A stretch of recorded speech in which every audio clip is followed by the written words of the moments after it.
The views expressed are solely those of the speaker and not necessarily those of Paltalk.com, AVM software, or its advertisers.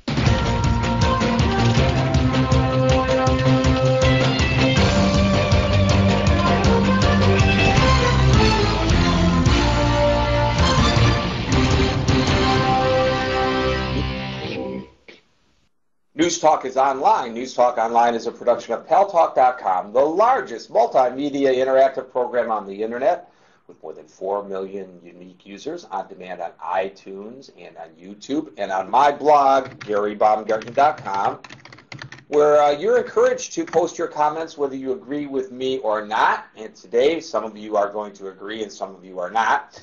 And thanks to our good friends at CRN Digital Talk Radio, we are syndicated across the United States into 4 million additional households. I am your host, Gary Baumgarten. Welcome to the show. Now, if you travel across Paltalk land, especially in the social issues category, the subject matter today is oft discussed, and that is peace in the Middle East, lack thereof.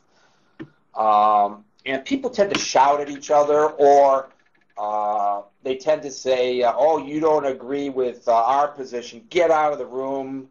We're not going to do that here today. Boaz, if you shout at me today... Get out of the room. There you go. If you shout at me today because you disagree with my point of view, I'm going to cry. But all joking aside, you know, it's obviously a very serious issue here. In spite of the fact that there are some people who are extremists on both sides, who I don't think really want to lay down arms or stop the fight. It's become generational now, and I want to get into that right at the top of the show here as I set it up. I think the vast majority of people who live in the region and the vast majority of people who do not live in the region really want there to be peace in the Middle East.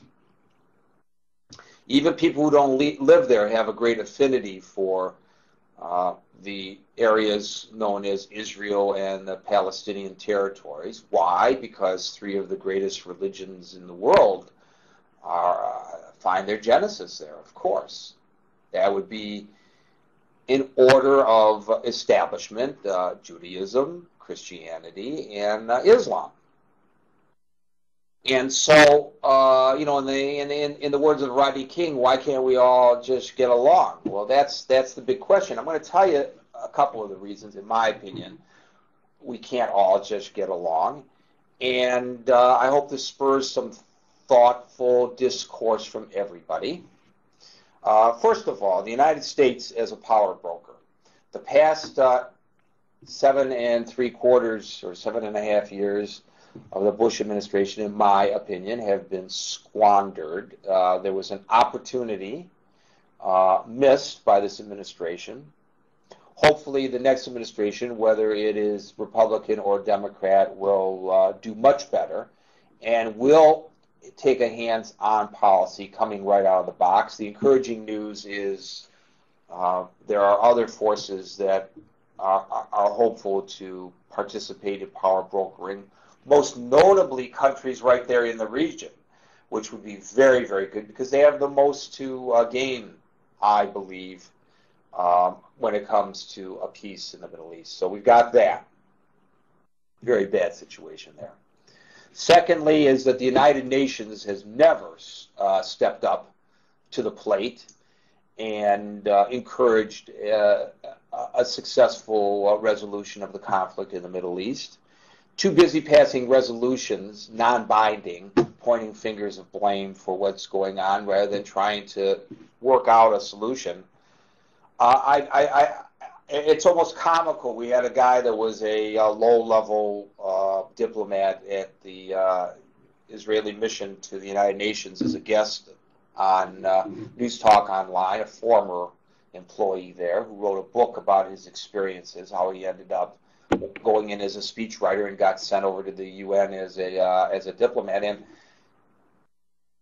he nearly caused an international incident when in the hallway of the United Nations, he bumped into the Syrian ambassador to the United Nations. And when I read the book, I'm thinking, what? An international incident? Don't you want to bump in to diplomats from other countries, especially your enemies, so that you can open a line of communications. Maybe go out and break bread, talk about each other's families, things that you have in common, develop a relationship that might lead to some understanding, that might be the seed that is planted that someday could blossom into the flower of peace.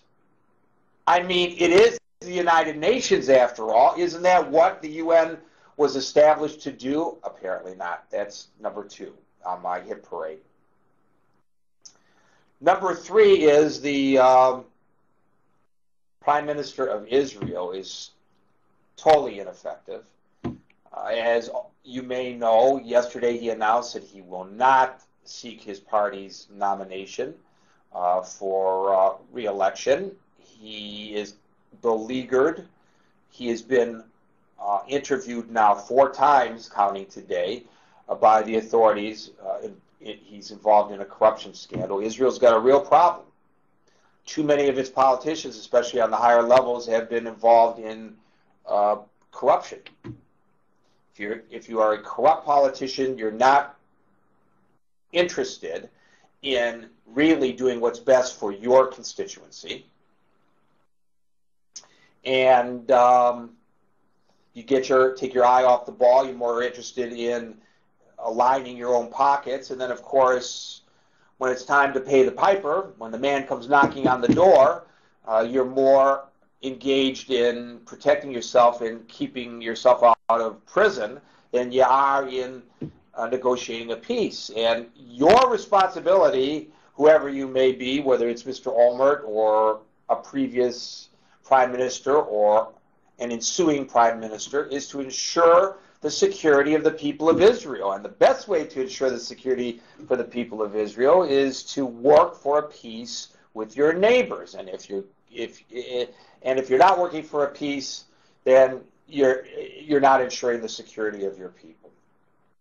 And then, to me, the most discouraging thing is the attitude of the